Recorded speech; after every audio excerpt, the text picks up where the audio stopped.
มาสั่งต่อเลยมาทุ่งยาสายตาส่องหาตัวแม่นเจอกันจันเจอน้องหนึ่งไว้ควัน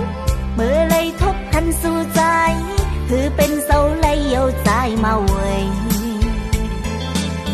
ตีกางเกโอกน้องเอาไหลเกิ้งกางเต้นประเดี๋ยวลูเมาอันพี่ใจคนเล่าหมอจันเอาจะนางป้อเมาสิ่งหวานความใจละตีทูลาดว่าฮักแม่นน้องนางคือเป็นโกจำค้าง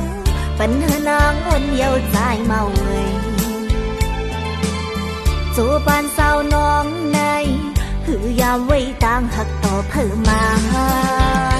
น้องในสงว่าเป็นหมอกก็เตมีอายหอมวันเซตัวเมียงพึ่งก็ไปยามสุดลมตัวหน้า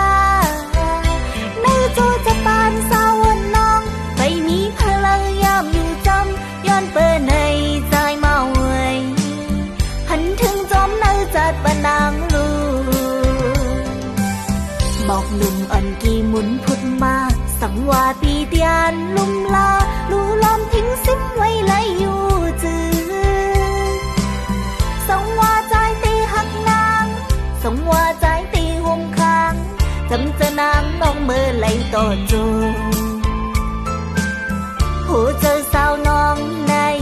หือเตะคัดซอไว้ตาพุ่นใจ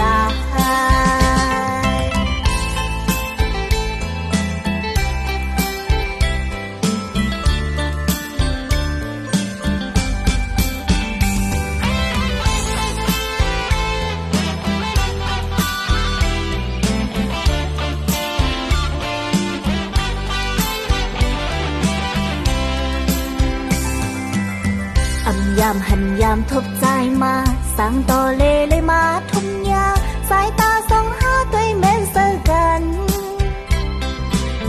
จันเจอน้องหนึ่งไว้ควันเมื่อเลยทบทันสู่ใจ